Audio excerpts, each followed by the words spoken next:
ETF index mutual funds నేర్చుకుని stock మార్కెట్లో రాణించాలనుకుంటున్నారా? వెంటనే ఈ నెంబర్కి కాల్ చేయండి. నమస్కారం అండి. నా పేరు doctor Vishnu Gade, consultant psychiatrist at అరీట్ హాస్పిటల్స్ గచ్చిబౌలి, ఇంకా కామినేని హాస్పిటల్స్ అబిట్స్ కింగ్కోటి హైదరాబాద్లో. సో మనం ఒక సీరియస్ టాపిక్ మీద డిస్కషన్ చేద్దాం అనుకున్నాం ఇవాళ.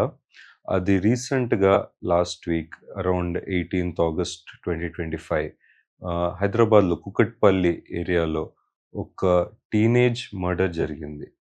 సో డీటెయిల్స్ ప్రకారంగా మనకు మీడియాలో న్యూస్ ప్రెస్లో ఏమొచ్చింది అంటే 14 years అబ్బాయి, 14 సంవత్సరాల అబ్బాయి నేబర్ 10-year-old గర్ల్ సహర్సాకి, 10 years అంటే 10 సంవత్సరాల అమ్మాయికి మర్డర్ జరిగింది.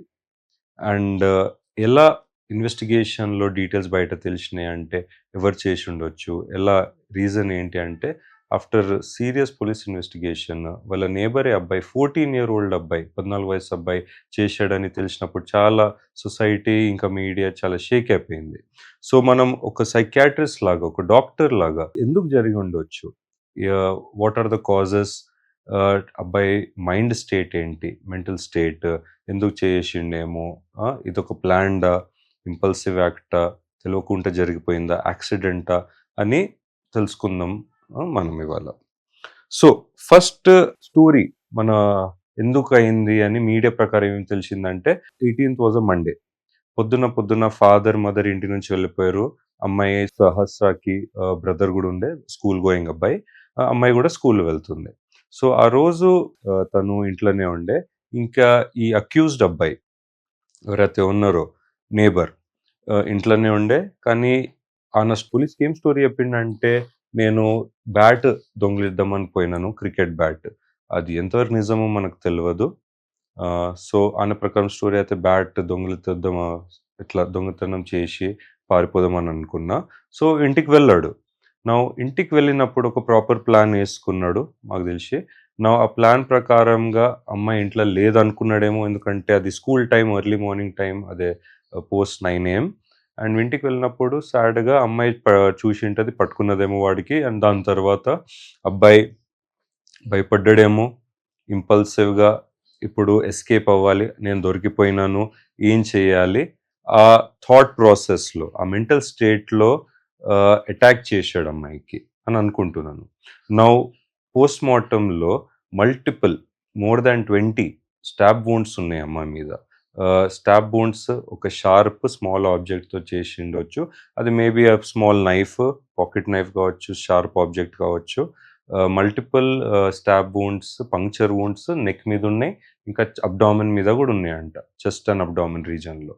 సో ఇప్పుడు నార్మల్ మెంటల్గా స్టేట్గా అనుకోండి, ఒక క్రిమినల్ కానీ ఇట్లా దొరికిపోయినా కూడా 1 or 2 అటాక్స్ చేసి, ఒక 2 స్టాబ్ వూండ్స్ చేసి ఇట్లా కత్తితో పొడిచి పారిపోతారు టెన్షన్లో.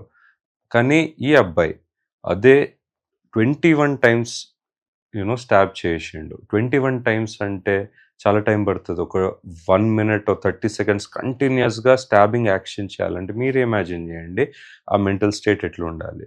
సో ఫర్ ఎగ్జాంపుల్ బాడీ నైఫ్తో ఇలా మనం పంక్చర్ చేస్తాం. సో 21 times ఎంత ఫాస్ట్ చేసినా కూడా ఆ అబ్బాయి భయపడి చేసిండొచ్చో, లేకపోతే కావాల్సుకుని చేసిండో, it is a mystery. We need to do psychological assessments అబ్బాయి మీద, మన మెంటల్ స్టేట్ ఏంటో, అట్లా ఎందుకు చేసిండని తెలుసుకోవచ్చు. With the proper psychiatry and doctor teams ఉంటాయి. నౌ ఆ 21 times చేసినాక యాక్ట్ అబ్బాయి పారిపోయిండు. నౌ స్టార్టింగ్లో పోలీస్ ఎంక్వైరీలో ఎంక్వైరీలో తెలిసింది అబ్బాయి స్టార్టింగ్లో అబద్ధాలు మాట్లాడిండు. దాని తర్వాత ఇంకా అవర్స్ అండ్ అవర్స్, గంటలు ఇంటర్గ్రేషన్ తర్వాత బయటపడ్డది నేనే చేసినాను ఒప్పుకున్నాడు అబ్బాయి. సో ఇప్పుడు దొంగతనం చేద్దాం అనుకున్నాడు బ్యాట్, సరే అది కూడా చేయలే. అటాక్ చేసిన అమ్మాయి మీద కూడా దూకి పారిపోయిండు. పైసలు తీసుకోలేదు, వాల్యుబుల్స్ ఏం తీసుకోలే, ఆ బ్యాట్ కూడా దేనికైతే వచ్చిండో తీసుకోలే. తర్వాత ఇంటికి మళ్ళీ పారిపోయి దాచుకున్నాడు, ఇంటి బయట వెళ్ళలేదంట, చాలా రోజు దాచుకొని అన్న న్యూస్ ఫోన్లో కానీ టీవీలో చూసేవాడంట. పోలీస్కి ఎంక్వైరీలో ఎలా జరుగుతుంది, ఏమైనా ఇన్ఫర్మేషన్ ఏమైనా తెలిసిందా పోలీసు వాళ్ళకు, నేను దొరికిపోయినానా, సో ఆ భయంతో గానీ, యాంగ్జైటీతో అబ్బాయి దాసుకుని రిపీటెడ్‌గా న్యూస్ మానిటర్ చేసేవాడు. ఇంకా తర్వాత పోలీస్ ఎంక్వైరీలో గూడా ఏం తెలిసింది, అబ్బాయి ఒక బుక్ ఆయన నోట్ బుక్స్ కానీ, ఆయన పర్సనల్ బుక్స్‌లో ఆహ్, చాలా ఇట్లా మెటిక్యులస్‌గా, డీటెయిల్డ్‌గా స్టోరీ రాశాడంట. నేను ఇంట్ల గోడ దూకి వెళ్ళాలి. తర్వాత గ్యాస్ పైప్ కట్ చేయాలి, మంట పెట్టాలి, ఇది దొంగిలియాలి, తర్వాత పారిపోవాలి, ఎస్కేప్ అవ్వాలి. సో అది ప్లాన్డ్ అనిపించింది. ఇప్పుడు ఎవరన్నా లీగల్ సిస్టమ్‌లో గానీ, లేకపోతే పోలీస్ మా దగ్గరొచ్చినప్పుడు కూడా సైకియాట్రిస్ట్ మనం చూసేది ఏంటంటే ఇంటెన్షన్. ఆ మనిషి పేషెంట్ ఇంటెన్షన్ ఆర్ ఇంటెంట్ ఏంటి? ఇది ప్లాన్డ్‌గా ఉండేనా? మెడిటేటెడ్ ఉండేనా? ఎప్పటి నుంచి ప్లానింగ్ జరుగుతుంది ఇలా? లేకపోతే ఇంపల్సివ్ యాక్ట్ సడన్‌గా ఆన్ ద స్పాట్‌గా అబ్బాయి డిసైడ్ అయిపోయి on the spot decision change చేసి అగ్రెసివ్ వెళ్ళిపోయి ఔట్ ఆఫ్ ఫియర్ కావచ్చు, లేకపోతే దొరికిపోతానేమో అని కావచ్చు, నా లైఫ్ ఇప్పుడు మారిపోతుందని కావచ్చు. దీనివల్ల మల్టిపుల్ రీజన్స్ వల్ల ఇంపల్సివ్ యాక్ట్‌గా చేయొచ్చు. అది ప్రీమెడిటేటెడ్ అనుకుంటున్నాం బికాజ్ ఆ మెటీరియల్ ఎవిడెన్స్ దొరికింది పోలీస్‌కి. యెస్, దాని తర్వాత పోలీస్ అబ్బాయికి జస్టిస్ జూనైల్ కోర్టులో ప్రొడ్యూస్ చేయడం జరిగింది. నెక్స్ట్ ఇప్పుడు ఇలాంతా జరిగింది. ఇప్పుడు ప్రూఫ్ ఉంది. పోలీస్ దగ్గర ఇంటెన్షన్ ఉంది. దాని తర్వాత ఇంటెంట్ ఉంది. ప్రూఫ్‌లు, ఇంటెంట్ ఉన్న తర్వాత నెక్స్ట్ జడ్జ్‌కి వెళ్ళి ప్రొడ్యూస్ అవుతాడు. దాని తర్వాత శిక్ష ఏంటో తెలుస్తది. Coming to the medical aspect of it, సైకాలజికల్‌గా, సైకియాట్రిక్‌గా ఈ అబ్బాయి ఎందుకు ఇలా చేసిండు అని ఆలోచిస్తే మనం నంబర్ 1 పాయింట్ ఔట్ ఎట్లా అవుతదంటే ఇది ఇమ్మీడియేట్ కాదండి. అబ్బాయి 14 ఇయర్స్ ఆఫ్ ఏజ్. ఆయనకి ఫోన్స్‌కి, ఇంటర్నెట్‌కి యాక్సెస్ ఉంది, టీవీకి. సో మల్టిపుల్ టీవీ చూసేవాడు ఏమో, క్రైమ్ షోస్, మన నెట్‌ఫ్లిక్స్ కావచ్చు, అమెజాన్ ప్రైమ్, హాట్‌స్టార్ ఏదైనా కావచ్చు. నౌ ఇంత యంగ్ ఏజ్‌లో మనము ఏం చేయాలి? నేను చాలామంది పేరెంట్స్ కూడా చెప్తానండి. మనం పేరెంటల్ కంట్రోల్స్ పెట్టాలి టీవీలో. ఆ ఏజ్‌కి అప్రోప్రియేటెడ్ టీవీ షో చూడాలి. ఇప్పుడు 15 సంవత్సరాలు పిల్లలకి, అమ్మాయి గాని, అబ్బాయి గాని, వాళ్ళకి అడల్ట్ టీవీ షోస్ చూపియడం కరెక్ట్ గాదు. ఇప్పుడు మనకు ఇండియాలో సెన్సార్‌షిప్ బోర్డ్ ఉంది.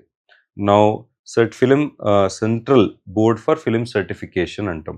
దాని నుంచి ఒక ఏజ్ సర్టిఫికేట్ వస్తది. తర్వాత సెన్సార్‌షిప్ ఎంత చేయాలి? ఇస్ ఇట్ కరెక్ట్ పబ్లిక్ ఆడియన్స్‌కి? ఏ గ్రూప్‌కి ఇది కరెక్ట్ అని వాళ్ళు డిసైడ్ చేసి ఆ ఫిల్మ్ రిలీజ్ చేస్తారు, ఆ సర్టిఫికేట్ ఇచ్చిన తర్వాత.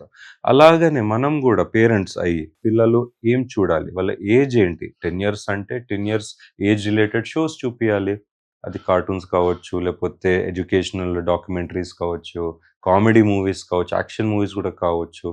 కానీ అలానే చెప్పి అన్ని action movies, thriller movies correct కాదు వాళ్ళ ఏజ్‌కి. అడల్ట్ కంటెంట్ చూపియడం, పోర్నోగ్రాఫిక్ కంటెంట్ చూడడం పిల్లలు కూడా కరెక్ట్ కాదు. సో ఇది పేరెంట్స్ నంబర్ 1 కంట్రోల్ చేయాలి, మానిటర్ చేయాలి. ఇయాల రేపు యాక్సెస్ చాలా ఈజీగా అయిపోయింది. వాళ్ళ ఫోన్‌లోనే గూగుల్ కొడితే చాలా ఇల్లిసిట్ వీడియోస్ కానీ అడల్ట్ కంటెంట్ పిక్చర్స్ చాలా ఈజీగా అవైలబుల్ అవుతున్నాయి. సో అది మనం కంట్రోల్ చేయాలి. Data controlling by strict parental control. పిల్లలు ఏం వాచ్ చేస్తున్నారు, మానిటర్ చేస్తున్నారు, టీవీలో కూడా ఎలాంటి షోస్ మానిటర్ చేస్తున్నారు, వాళ్ళు ఏం చూస్తున్నారు, వాళ్ళ ఇంట్రెస్ట్ ఏంటి, దాని మీద కన్ను పెట్టాలి. నంబర్ 2 ఏం నోటీస్ చేస్తున్నా అంటే ఈ టీనేజ్ బాయ్స్ ఎస్పెషలీలో, గర్ల్స్ కూడా చాలా మంది వీడియో గేమ్స్ ఆడతారు, అది కామన్ ఈ జనరేషన్‌లో. బట్ బాయ్స్‌లో నేను నోటీస్ చేసేది ఏంటంటే అండి, అరౌండ్ 13-16 ఏజ్ గ్రూప్ వాళ్ళు చాలా అగ్రెసివ్ వైలెంట్ యాక్షన్ గేమ్స్ ఆడుతున్నారు. This can be not to specify by name, but చాలా కామన్‌గా చాలా famous games PUBG, call of duty, war zone, ఇలాంటివి action shooting games, violent games. ఇంకొకటి గ్రాండ్ థెఫ్ట్ ఆటో, జీటీఏ అంటారు. ఇలాంటివి games where there is shooting, violence. మళ్ళీ కొన్ని games where you have to కొంచెం టు కంప్లీట్ ఎ టాస్క్, మీకు ఈ ఈ గేమ్ ఒక లెవెల్ కంప్లీట్ చేయాలంటే ఒక్కోళ్ళకి వెళ్ళి మర్డర్ చేయాలి, దొంగతనం చేయాలి, బ్యాంక్ రాబరీ చేయాలి, తర్వాత పోలీసు వాళ్ళ నుంచి తప్పించుకోవాలి. ఇలాంటి సినారియోస్ క్రియేట్ చేస్తాయి ఈ గేమ్స్. అవి కంప్లీట్ చేస్తే, ఎంత ఫాస్ట్‌గా కంప్లీట్ చేస్తే, ఎంత మంచిగా కంప్లీట్ చేస్తే అంత పెద్ద రివార్డ్ వస్తది. In the game setting. ఇది రియల్ కాదు, ఇది గేమ్ సెట్టింగ్‌లో, ఫిక్షనల్ సెట్టింగ్. సో దానికి అలవాటైపోయి ఈ పిల్లలు యంగ్ ఏజ్ నుంచే వైలెన్స్ బిహేవియర్, వైలెంట్ ప్యాటర్న్స్ కనపడుతున్నాయి. గేమ్ ఆడినాక ఆ అగ్రెషన్ ఉంటుంది. పేరెంట్స్ ఫోన్ లాగేసినారు అనుకోండి, చాలా ఎక్కువసేపు ఆడినావు బేటా, ఇప్పుడు చదువుకో అంటే లేదు, టెంపర్ టాంట్రమ్స్ వస్తాయి. అగ్రెసివ్గా బెదిరియడం కానీ, మీరు నాకు ఫోన్ వాపస్ ఇవ్వకపోతే నేను చదవను, నేను మీకు కొడతాను, నేను నా నా- నేను నాకు సెల్ఫ్కి కొట్టుకుంటాను, హాని చేసుకుంటాను అని బెదిరియడం. తర్వాత ఇరగొట్టడం, డ్యామేజింగ్ ఆబ్జెక్ట్స్ అండ్ ప్రాపర్టీ, అది వాళ్ళ వస్తువులు కావచ్చు, వాళ్ళ పేరెంట్స్ వస్తువులు కావచ్చు, ఇరకొట్టడం కానీ పడేయడం కానీ జరుగుతున్నాయి. టెంపర్ టాంట్రమ్స్ అంటాం ఇది. ఇది ఎలా అయిపోయిందంటే, ఇది చేస్తే పేరెంట్స్ భయపడుతున్నారు. ఓ సరే పోనీ, ఇది ఫోన్ ఇచ్చేసి ఇంకో గంట ఆడుకుంటే అబ్బాయి అరవడు, చేయడు, ఏమి ఇమోషనల్ రియాక్షన్ రావద్దు అని పేరెంట్స్ కూడా ఇట్లా బెండ్ అయిపోయి ఇచ్చేస్తున్నారు పిల్లలు ఏం అడిగినా. సో నంబర్ 2 ఏంటంటే, పేరెంట్స్ స్ట్రిక్ట్ అయిపోవాలండి. వన్ వాజ్ మానిటరింగ్ వాళ్ళ కంటెంట్, ఏదైతే ఈ డిజిటల్ కంటెంట్ వాళ్ళు ఏదైతే కన్స్యూమ్ చేస్తున్నారో అది. Number 2, they have to be strict. ఈ సాఫ్ట్ అయిపోయి ఇమోషనల్గా వాళ్ళు విక్టిమైజ్ అయిపోయి పిల్లలకు అంత ఈజీగా ఫ్రీడమ్ ఇవ్వద్దు. ఈ ఏజ్ గ్రూప్లో చాలా మట్టుగా మనం జాగ్రత్తగా చూసుకోవాలి. ఎందుకంటే వాళ్ళు ఎంత ఒక నెగటివ్ జోన్లో వెళ్తున్నారంటే, అది అలవాటు అయిపోయి కానీ, లేకపోతే పర్సనాలిటీ మోల్డింగ్ అవుతుంది అండ్ పర్సనాలిటీ ఫార్మేషన్ అవుతుంది. సో మనం దానికి ఎంకరేజ్ చేయొద్దు. పాజిటివ్ ప్యాటర్న్స్కి ఎంకరేజ్ చేయాలి, నెగటివ్ పర్సనాలిటీ ప్యాటర్న్స్కి ఎంకరేజ్ చేయొద్దు. సో దీన్ని వాళ్ళకి ఏమైనా హెల్ప్ కావాలంటే టు ఐడెంటిఫై, చిన్న డౌట్ ఉన్న పేరెంట్స్కి, లేకపోతే వాళ్ళ రిలేటివ్స్ కానీ చుట్టాలు, కజిన్స్ ఎవరని చెప్పారు, చూడండి మీ పిల్లోడ్లో కొంచెం ఈ ట్రేట్స్ కనపడుతున్నాయి, ఈ బిహేవియర్ కొంచెం అబ్నార్మల్గా ఉంది, మాకు డౌట్ ఉంది, ఒక్కసారి డాక్టర్కి చూపియండి అన్నప్పుడు ప్లీజ్ పిల్లలకి సైకాట్రిస్ట్ దగ్గర తేవచ్చు. తర్వాత మేము వాళ్ళకి అసెస్మెంట్స్ చేస్తాము, డయాగ్నోస్టిక్ క్రైటీరియా ఉంటుంది, సైకలాజికల్ టెస్టింగ్ ఉంటుంది, కౌన్సిలింగ్ చేస్తాము. దాని తర్వాత ఒక డయాగ్నోస్టిక్ రిపోర్ట్ ఫార్ములేషన్ చేసి అబ్బాయికి ఏమేమి ఉంది, ప్రోస్ కాన్స్, అసలు అబ్బాయికి ప్రాబ్లం ఉందా లేదా అని ఒక ఐడియా వస్తుంది మనకు. దాని తర్వాత పర్సనాలిటీ డిసార్డర్స్ గురించి కూడా మనం డిస్కస్ చేయాలి. ఇలాంటి పిల్లల్లో, బాయ్స్ అండ్ గర్ల్స్లో మనం కాండక్ట్ డిసార్డర్ చూస్తున్నాము. తర్వాత టెంపర్ టాంట్రమ్స్లో ఇంపల్స్ కంట్రోల్ డిసార్డర్ అంటాము, బిహేవియరల్ అబ్నార్మాలిటీస్ చూస్తున్నాము, తర్వాత యాంటీ సోషల్ ట్రేట్స్ చూస్తున్నాము అండ్ బార్డర్ లైన్ ట్రేట్స్ చూస్తున్నాము. సో ఇవన్నీ ట్రేట్స్ పోయి సివియర్గా పెరుగుతూ పోయి అది పర్సనాలిటీ డిసార్డర్లో కూడా మారొచ్చు అరౌండ్ వన్ దేర్ 18-20. సో అది లాంగ్ టర్మ్లో చిన్నప్పుడే మనం హెల్ప్ చేసి గైడ్ చేసి కరెక్ట్గా ఇవి చేయలేదనుకోండి, అది చాలా ప్రాబ్లమాటిక్ సినారియోలో వెళ్ళిపోతుంది పిల్లలు పెద్దగా అయినప్పుడు. అది ఎర్లీ అడల్ట్హుడ్లో కూడా గట్టిగా అయిపోయి పర్మనెంట్గా అయిపోయి అదొక పార్ట్ ఆఫ్ ద పర్సనాలిటీ అయిపోతుంది. అప్పుడు వాళ్ళకి మార్చడం కొంచెం కష్టం అయిపోతుంది, ఎస్పెషలీ యాంటీ సోషల్ ట్రేట్స్. ఇంకొకటి కూడా ప్రాబ్లం ఏంటంటే, ఎర్లీ టీనేజ్ అడిక్షన్స్. ఇది డ్రగ్స్ కావచ్చు, for example smoking, alcohol, marijuana, గాంజాయి, వీడ్, ఇంకా కొకేన్. సో ఇవన్నిటితో కూడా మనము పిల్లలకి సేఫ్గా పెట్టాలి.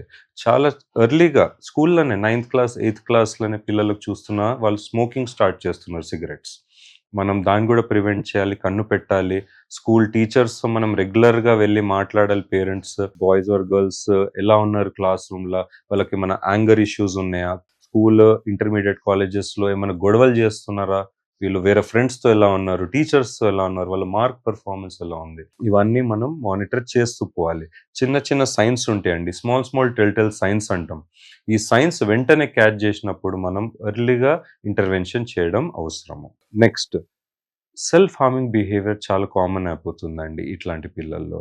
మనము వాళ్ళకు ఫోన్ అడిక్షన్ ఉందనుకోండి, for example Facebook, Instagram, Snapchat, చాలా గంటలు ఫ్రెండ్స్తో మాట్లాడతారు, చాటింగ్ చేస్తారు. ఎస్, వాళ్ళు సబ్జెక్ట్ డిస్కస్ చేస్తున్నారు, కలిసి చదువుకుంటున్నారు, ఎడ్యుకేషనల్గా చేస్తున్నారు అంటే వెరీ గుడ్. కానీ if it is very non important topics, ముచ్చట పెడుతున్నారు, జోకులు వేసుకుంటున్నారు, సెలబ్రిటీస్ గురించి మాట్లాడుతున్నారు, వాళ్ళేం షాపింగ్ చేశారు, వీళ్ళేం బట్టలు వేసుకున్నారు, ఇది కొంచెం సేపు మాట్లాడడం కరెక్టే, కానీ గంటలు మాట్లాడడం కరెక్ట్ కాదు నా ఒపీనియన్లో. సో అప్పుడు మనం ఏం చేస్తాం, ఫోన్ తీసేసుకున్నారు అనుకోండి పేరెంట్స్, మళ్ళీ ఈ యాంగర్ బిహేవియర్ బయటకు వస్తుంది, అగ్రెసివ్ బిహేవియర్ బయటకు వస్తుంది. దాంతో సెల్ఫ్ హార్మ్ బిహేవియర్ కూడా చూస్తున్నాం చాలా మట్టుగా ఇవాళ రేపు టీనేజ్ గర్ల్స్లో especially. It is on the rise. వాళ్ళు సెల్ఫ్గా కటింగ్ చేసుకుంటున్నారు, సెల్ఫ్గా బర్న్ చేసుకుంటున్నారు. ఆ పెయిన్ ఆ పెయిన్‌తో వాళ్ళకేమవుతుందంటే కొంచెం సాటిస్ఫాక్షన్ వస్తది. లేకపోతే నంబింగ్ వస్తుంది. డిప్రెషన్‌లో ఉన్నోళ్ళు, యాంగ్జైటీలో ఉన్నోళ్ళు చాలా కామన్‌గా హార్మ్ జేసుకుంటారు వాళ్ళు. గోడలకు గుద్దడం కానీ, తల కొట్టుకోవడం కానీ, లేకపోతే బెడ్‌కి పంచింగ్ ఇలాంటి బిహేవియర్స్ మనం నోటీస్ చేయాలి. తర్వాత సీరియస్ కండిషన్స్‌లో గూడా మనము సూసైడల్ బిహేవియర్, సూసైడల్ అటెంప్ట్స్ చూస్తున్నాము. ఇది మనం చాలా జాగ్రత్తగా మానిటర్ చేయాలి. ఎవరికైతే సూసైడల్ టెండెన్సీస్ ఉన్నాయో వాళ్ళకు సూసైడ్ వాచ్ మీద పెట్టాలి. సింపుల్ ఎగ్జాంపుల్ సూసైడ్ వాచ్ అంటే ఏంటంటే, మనకు పిల్లలకు 24/7 ఒక మానిటరింగ్ చేయాలి. ఎవరైనా రొటేషన్స్ తీసుకుంటూ ఫ్యామిలీ మెంబర్స్ ఎవరైనా మానిటర్ చేయాలి.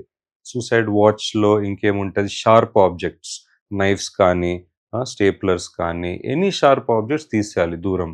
వాళ్ళకు ఇంకా బయట పోతున్నప్పుడు ఎవరన్నా తోడు వెళ్ళాలి. కంపానియన్‌షిప్ లాగా just to be safe. For example ఏమన్నా యూ నో హైట్స్ ఉన్నాయనుకోండి. టెర్రసెస్ మీద పంపియొద్దు. ఎందుకంటే అక్కడి నుంచి జంప్ చేసే ఛాన్సెస్ ఎక్కువుంటాయి.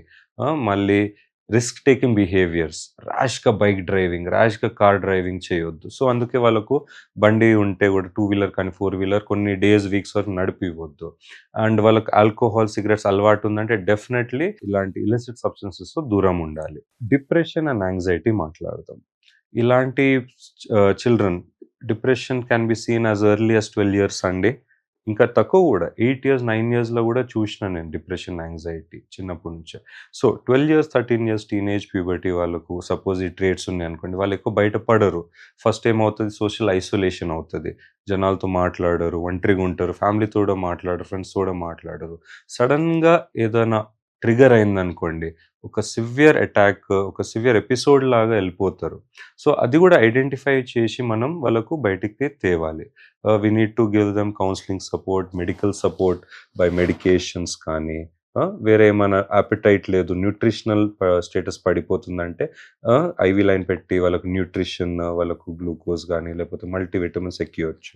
సో, ఇది మెడికల్‌గా మనం మానిటర్ చేయాలి. ఇంకొకటి మెయిన్ థింగ్ ఏంటంటే అండి, now coming back to the incident ఏదైతే జరిగిందో. ఇంతగనం మాట్లాడినాం. పర్సనాలిటీ ఇష్యూ కావచ్చు, ప్రీ ప్లాన్డా, మెడిటేటెడా, ఇంటెన్షన్ ఏంటి? దొంగతనం చేసుకున్నాడంటే అవసరం ఎందుకు? ఆయనకు క్రికెట్ బ్యాట్ అని అంటుండు. ఆయన క్రికెట్ బ్యాట్ వాళ్ళ పేరెంట్స్ ఇప్పియలేరా? Like is he from very financially backward ఫ్యామిలీయా? ఇవన్నీ మనం చూసి అసలు ఆ కాన్సెప్ట్ అబ్బాయి ఎందుకు చేద్దాం అనుకున్నాడు? కావాలంటే అడగొచ్చు పేరెంట్స్‌కి. వాళ్ళు ఇవ్వలేదంటే చుట్టుపక్కల వాడి స్కూల్‌లో ఫ్రెండ్స్ ఉండింటారు. పోనీ నేబర్స్ గూడా ఉన్నారు. నేబర్స్ దగ్గర వెళ్లి అడగొచ్చు. ప్లీజ్ నాకు ఒక క్రికెట్ బ్యాట్ ఇవ్వండి. 1 వీక్ ఆడుకొని మళ్ళీ రిటర్న్ చేస్తా. ఇవన్నీ సింపుల్ స్టెప్స్ తీసుకుంటే ఎవరన్నా క్రికెట్ బ్యాట్ ఇవ్వొచ్చు. ఇఫ్ అబ్బాయి చెప్పేది కరెక్ట్ అయితే స్టోరీ. నౌ ఇంకొకటి పోలీస్ ఇన్వెస్టిగేషన్‌లో ఏం తెలిసింది? అబ్బాయి, అమ్మాయి ఫ్రెండ్స్ కూడా అంట. నేబర్స్ కాబట్టి అమ్మాయి బర్త్‌డే పార్టీకి వెళ్ళాడు. కేక్ కటింగ్ అప్పుడు గూడా ఉండే. హ్మ్. సో, ఇలా విక్టిమ్‌కి ఇంకా ఈ అసైలెంట్‌కి ఫ్రెండ్‌షిప్ ఉండే. నౌ ఎంత క్లోజ్ ఫ్రెండ్స్ వాళ్ళు. లైక్ లేదు ఫ్రెండ్సే కాదు జస్ట్ నేబర్స్ కాబట్టి పరిచయమా? ఇవన్నీ యాంగిల్స్ మనము ఆలోచించి ఆయన మైండ్ సెట్ ఎందుకు చేశాడనో అప్పుడు మనకొక రిపోర్ట్ గాని, ఒక క్లియర్ కట్ వస్తది బయటికి అన్న ఒపీనియన్. సో అండి, బాటమ్ లైన్ ఏంటంటే పిల్లలకు మనం చాలా జాగ్రత్తగా చూసుకోవాలి. క్రైమ్ షోస్ కానీ, అడల్ట్ కంటెంట్ కానీ, ఇవన్నిటితో కొంచెం ఈజీగా చిన్నప్పుడే వాళ్ళకు ఏమంటారు యాక్సెస్ వస్తుంది. దాంతో వాళ్ళు ఇన్‌ఫ్లూయెన్స్ అవుతున్నారు. దాంతో నేర్చుకుంటున్నారు. అది తప్పు. సో, అది కంట్రోల్ చేయాలి. మొబైల్ ఫోన్ యూసేజ్ కంట్రోల్ చేయాలి. రెగ్యులర్‌గా టీచర్స్‌తో ట్యూషన్ టీచర్స్ కానీ, స్కూల్ టీచర్స్‌తో కానీ, ఫ్రెండ్స్‌తో కానీ, పేరెంట్స్ అప్డేట్స్ తీసుకోవాలి. మా అబ్బాయి, అమ్మాయి ఎలా ఉన్నారు? ఫ్రెండ్‌షిప్‌లో గాని మంచిగున్నాడా? ఆడుకుంటున్నాడా? స్కూల్‌లో మంచిగున్నాడా? మూడ్స్ ఎట్లున్నాయి? బాధలో ఉన్నాడా? ఏడుస్తున్నాడా? గొడవలు పడుతున్నాడా? ఫ్రెండ్లీగున్నాడా? ఇవన్నీ ఆయన ఎమోషనల్ స్టేటస్ తెలుసుకోవాలి. తర్వాత ఒక మీరు న్యాచురల్‌గా మీరు పేరెంట్స్ అయ్యి మీరు హెల్ప్ జేయొచ్చు. మీ ఉన్న ఎమోషనల్ ఇంటెలిజెన్స్ అండ్ నాలెడ్జ్ ప్రకారం మీ చైల్డ్‌కి హెల్ప్ చేయొచ్చు. లేదు అంటే సైకాలజిస్ట్ లేదా డాక్టర్స్, సైకియాట్రిస్ట్‌కి హాస్పిటల్‌కి తేవచ్చు. వేర్ మనం టుగెదర్ పేరెంట్స్ ఇన్‌పుట్స్ తీసుకుంటూ, తర్వాత ఎల్డర్స్ ఇన్‌పుట్స్ తీసుకుంటూ, హిస్టరీ టేకింగ్ అప్పుడు పిల్లోడితో కూడా మాట్లాడి, ఆయన ఇండివిడ్యువల్ ఇన్‌పుట్ తీసుకొని మంచిగా ఒక ప్లాన్ ఫార్మ్ చేసి చైల్డ్‌కి హెల్ప్ చేయొచ్చు.